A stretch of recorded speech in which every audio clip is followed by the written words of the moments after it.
So, let us solve for the reactions of our statically indeterminate beams using three-moment equation. So, for this problem, we will going to prove na very effective and very convenient yung TME natin in solving for indeterminate beams. So, for this one, meron tayong tatlong reaction na hahanapin. Yung reaction natin at B, the moment at A, and the reaction at A.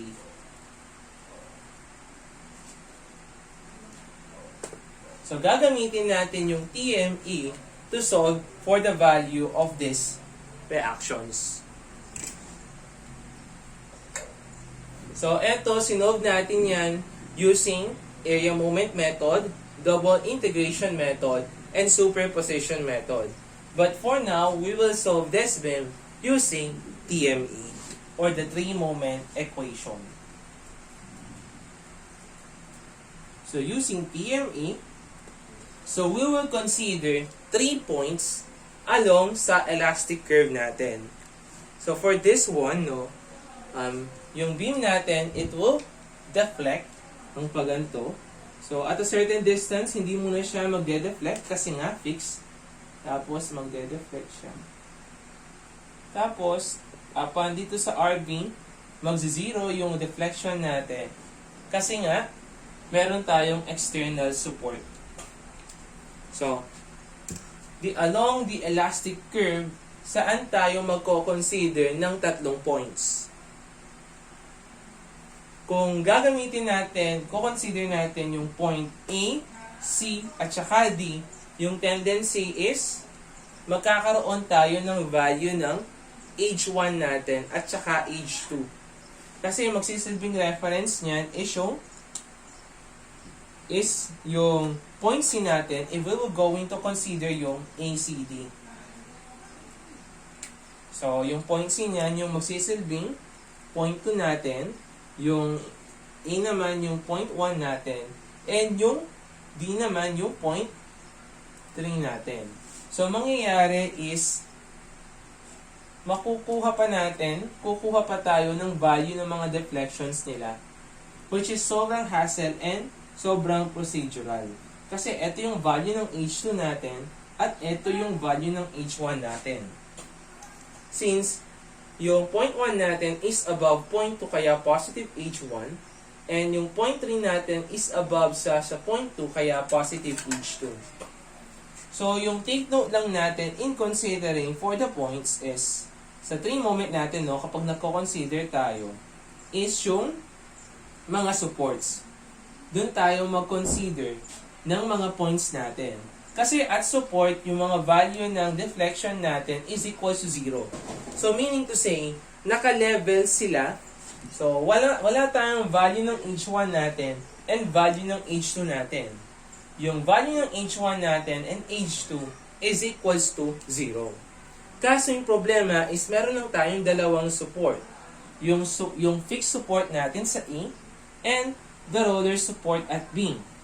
So, kulang pa tayo ng isang support para magamit natin yung 3-moment equation. So, kapag cantilever, so ganito yung ginagawa natin.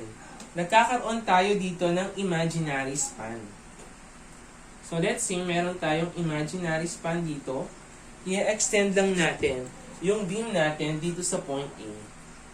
So, magkakaroon tayo dyan ng imaginary span. So, sabihin natin that is point E. So, tawag dito is imaginary span. So, kapag naglagay ka ng imaginary span, yung nangyayari is magkakaroon ka na ngayon ng 3 points. So, yung points natin is consider E, A, B.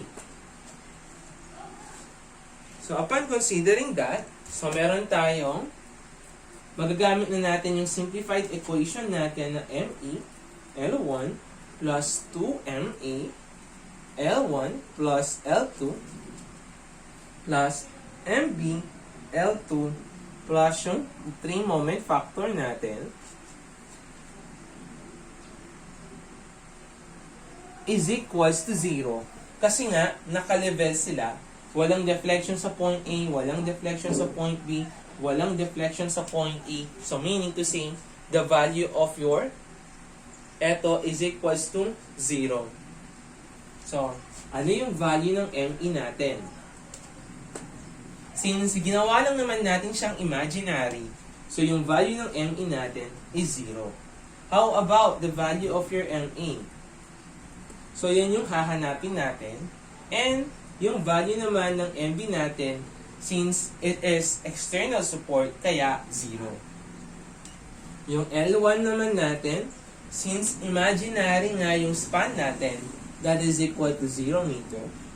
And the value of your L2 is eto, yung distance between AB, yung distance between EA is 0, distance between EB that is equal to 5 meter.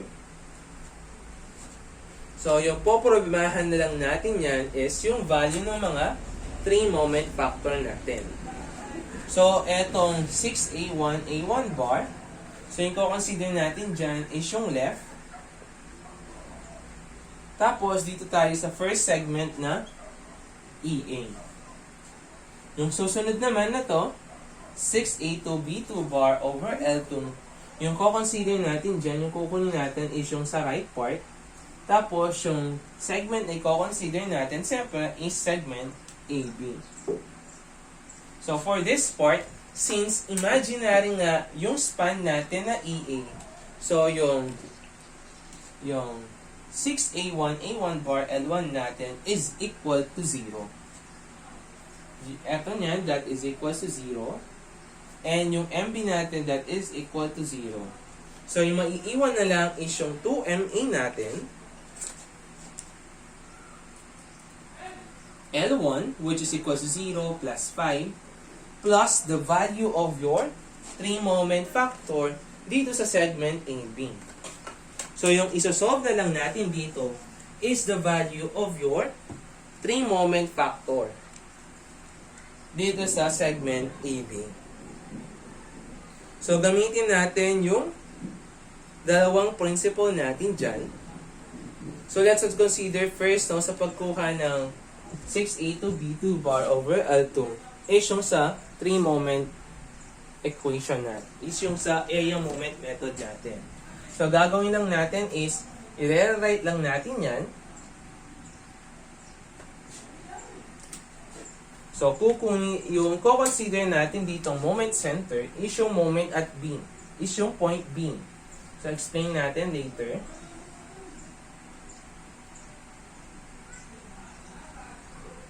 So, eto nyan. So, mangyayari is eto yung mga reactions natin.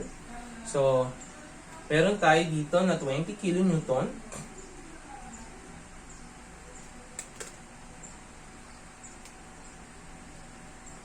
Ito yung 20 kN natin per meter. Tapos, nandirito yung 50 kN natin. So, kapag nakalimutan mo yung formula natin, so, pwede natin gamitin yung area moment method. So, pakita lang natin siya para just in case lang na makalimutan ninyo yung formula natin.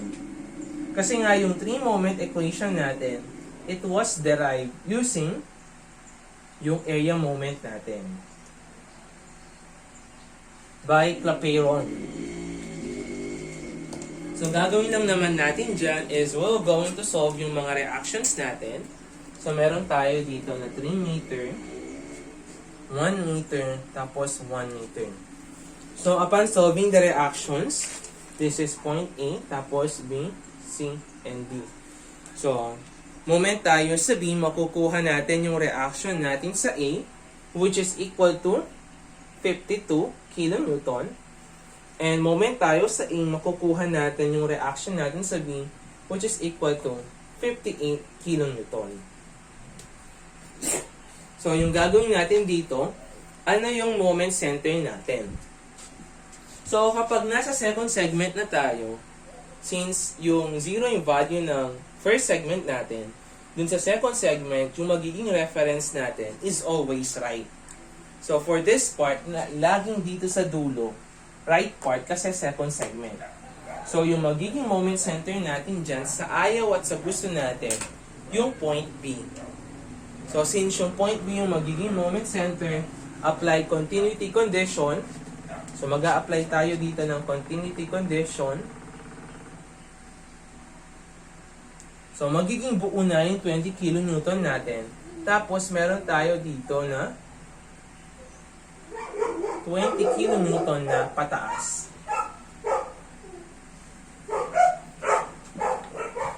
So, let's solve for the value of your 6A2B2 over L2.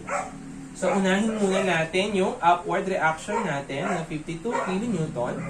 So, that will become 52 multiplied by 5. So, you will have positive 216. Next, is yung pababa naman natin na 50 kN.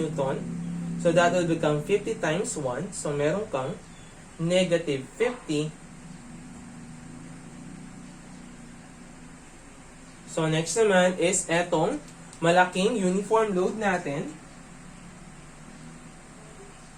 So moment natin yan, 20 times 5 multiplied by 2.5. So, you will have negative 250. And then, lastly naman is yung upward natin na uniform load na 20. So, that will become 20 times 2 times 1. So, you will have positive 40. So, eto 2 degrees, tapos 2 degrees. So, para mahanap natin yung value ng factor natin, so, A2, B2 bar is equal to, so yung malaking triangle natin, that is 1/2, 216 multiplied by 5, multiplied by the moment arm of 1/3 of 5, plus 1/3 of etong maliit na spandrel natin, 14 times 2 times 1/4 of 2 minus yung malaking spandrel natin or yung maliit na munang triangle. So that 1/2 multiplied by 15 multiplied by 1 multiplied by 1/3 of 1 minus yung malaking spandrel, that is 1/3 of 250 multiplied by 5 multiplied by 1/4 of 5. So you will have a value of A2 B2 bar, which is equal to 567.5.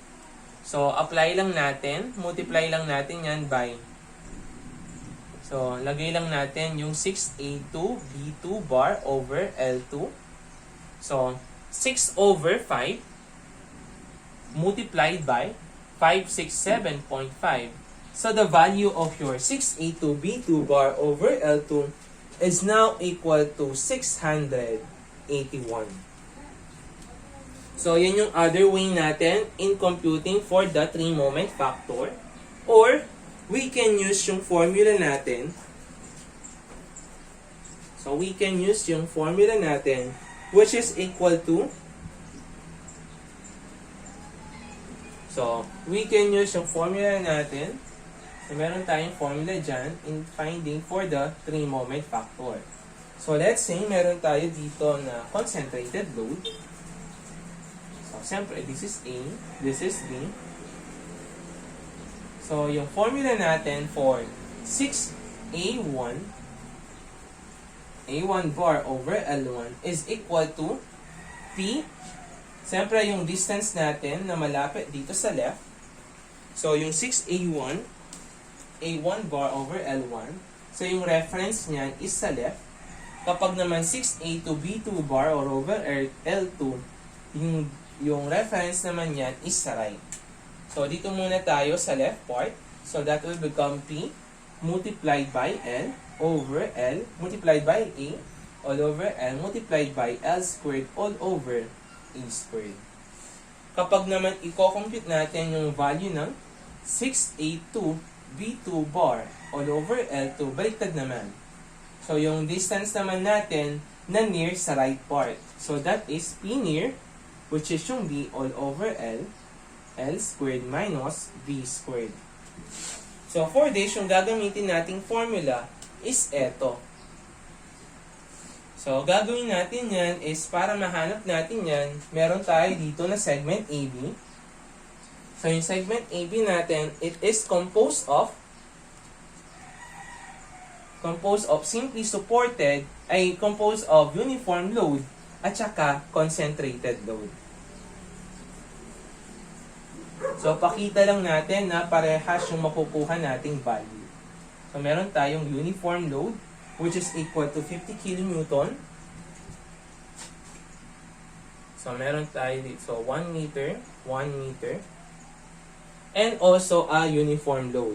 So, kunin natin yung value ng 6A2 B2 bar over L2 which is equal to yung uniform load muna. So, that is 15. So, yung reference natin dito is the right part. So, dito tayo titingin sa right part. So, 15 multiplied by yung ngayon natin na B which is 1 over yung total length natin which is 5 multiplied by 5 squared minus 1 squared plus eto namang uniform load natin. So, for the uniform load, yung ginagawa natin, since wala tayong formula dyan, so ginagawa natin is nag-i-integral tayo dyan. So, ito yung formula natin. Tama. So, yung ginagawa natin is nagko-consider na lang tayo ng strip. Ginagawa natin siyang concentrated load. So, if you will going to consider a strip, so yung thickness niya is dx. Tapos, yung height niya, siyempre, yun yung magsisilbing height ng uniform load natin na 20. So, kung gagawin natin yung concentrated load na P, so, the value of your P is now equal to the area of your string. So, meron tayong height na 20 multiplied by the thickness of dx. So, the value of your P is now equal to 20 dx. So, yan yung ilalagay natin sa value ng P natin sa formula. So, next naman, so, kapag nag-consider tayo ng strip, siyempre, dapat meron tayong reference. Sabihin natin yung reference natin is point A. So, ang mangyayari niyan is, ito yung value ng x natin. So, that is your value of x. So, kung yun yung value ng x natin, since nag-consider tayo na right part, so lahat ng reference natin dito, lahat ng distances dyan, so the value of your b here is equals to 5 minus x. So, kung gagamitin natin yung formula natin, so, what is the value of your P? That is equal to 20 dx. What is the value of your B? So, eto yan, B. Considering yung right. So, that is 5 minus x. All over yung L natin na 5. So, 5 squared minus 5 minus x quantity squared. Since meron tayong dx dito, meron tayong value ng dx, para mawala yan, kailangan nating integrate yan. Integrate. So, yung x natin, so saan ba nag-start? Yung uniform load natin. So, from 0 hanggang 3. So, yung lower limit is 0, yung upper limit is 3. So, makukuha natin yung value ng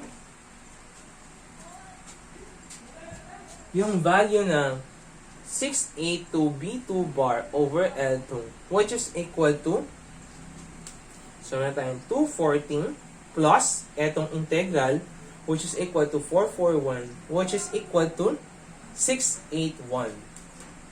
So, yan yung magiging factor natin. So, lagay natin yung factor natin dito. So, plus 681 is equals to 0. So, we can calculate for the value of your MA. So, using shape solve, the value of your MA is equal to negative 68.1 kilonewton meter.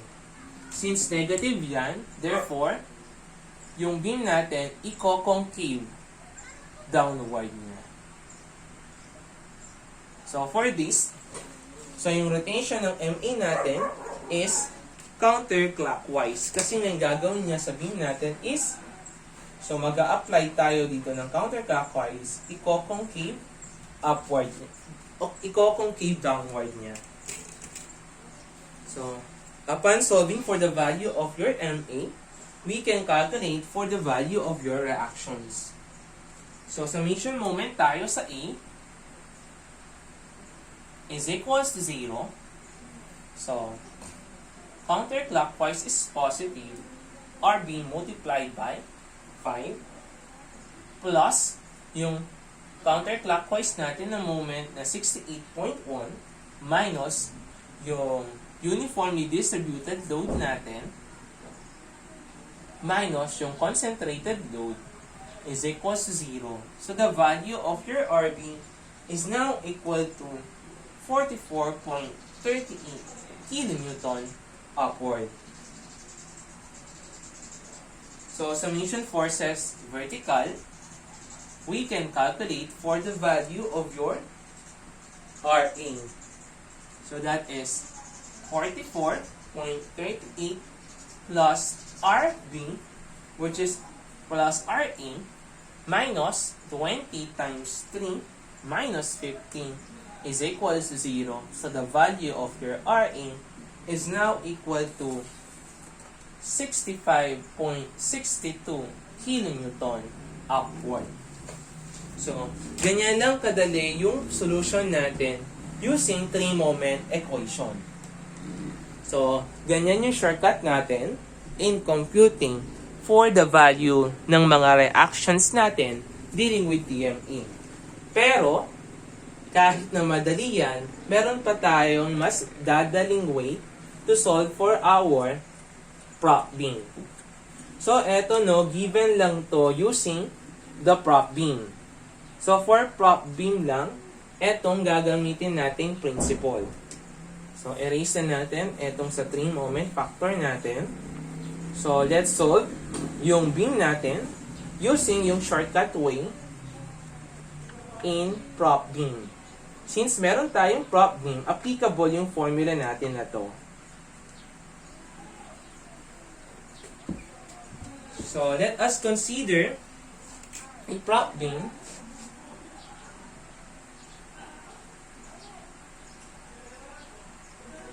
So, pag sinabi natin prop beam, so, cantilever siya dito, tapos meron siyang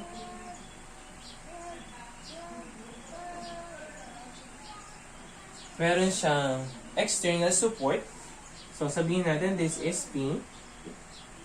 So, in computing for the reaction dito sa prop beam natin, meron tayong formula dyan. So, this is A. So, yung kabuuan, that is L. So, in computing for that, we have a formula na derive. So, yung value ng reaction natin, or for this part, yung value ng reaction B natin, is equal to P A cube 3L minus A all over 2L cube. So, kung i-apply natin yung mga formula na yan, makukuha natin yung value ng reaction natin dito sa external support. Kaso, ito, applicable lang to sa mga concentrated load natin. So, siyempre, no, for us to become familiarized sa formula natin, so, kailangan nating ma-memorize yan yung value ng eto. So, yung ginagawa ni eto, hindi pala to. So, this is PA squared pala. So, gumagawa tayo ng mga mnemonics para matandaan natin yung mga formulas natin. So, for this one, yung iba, ginagawa nilang mnemonics is, binabasa lang nila, pa, tu, te, la. Pa, tu, te, la. Kasi etong 3, ginagawa nilang E. So, pa, tu, te, la over 2L cube. Or yung kami naman, no, ginagawa namin is, pinandedeletra namin. So, we have P Diba? A squared, dalawa yan. Pa-A. Multiplied by TL, 3L minus A, all over yung 2, la. Ayan. So, ginagawa namin in computing for the value of your R. So, follow lang tayo ha for the mnemonics. So, we have paa ng tatlong lalaki na may amoy na tulala. So, paa ng tatlong lalaki na may amoy na tulala. So, yun yung mnemonics namin para matandaan yung formula. So, for this one, apply natin yung formula natin in solving for the reaction B. So, siyempre, same lang naman to ng principle nung ginawa natin kanina in solving for the value of your 3-moment factor. So, for this one, let us consider a strip dito sa 20 kN per meter natin. So, consider tayo dyan na strip. So, this is dx. So, since yung formula natin, it is only applicable sa mga concentrated load, di gawin natin concentrated load yung uniform load natin. So, that is P is equals to, para magawa natin yon, hanapin natin yung area ng strip natin, which is 20 times dx. So, unang-unang so, siyempre, meron tayo dito. So, yung reference natin is A, kasi dun siya nag-start. So, this is the value of your x. So, hanapin natin yung value ng RB natin is equals to, since yung 50 kN natin is already a concentrated load, so magagamit na natin agad etong patutela. So, yung A natin is equal to 4 multiplied by the value of your 3, tapos yung L mo is 5, minus the value of your A, which is equal to 4, all over 2, yung L natin is equals to 5 cube, plus the value of your, sa uniform load naman na tayo, yung P natin is 20 dx, yung A natin, that is equal to x, 3, minus, yung A natin is x, all over 2 times 5 cube. So, since meron tayong dx dito, para mawala yung dx na yan, kailangan natin siyang i-integrate. So, yung upper limit natin, since nag-start yung x natin at 0, that is our lower limit. And natapos siya at 3, that is our upper limit. So, the value of your RB, so, simplify lang natin. So, dun sa concentrated load natin, so, we have dito sa concentrated load na 35.2 plus etong sa uniform load na 9.18. So, the value of your RB is now equal to 44.38 kN upward. Wherein, gagamitin mo to, moment ka sa A, makukuha mo yung moment at A. So, makukuha mo na yung iba't ibang reactions mo kapag nakuha mo yung value ng reaction natin sa external support.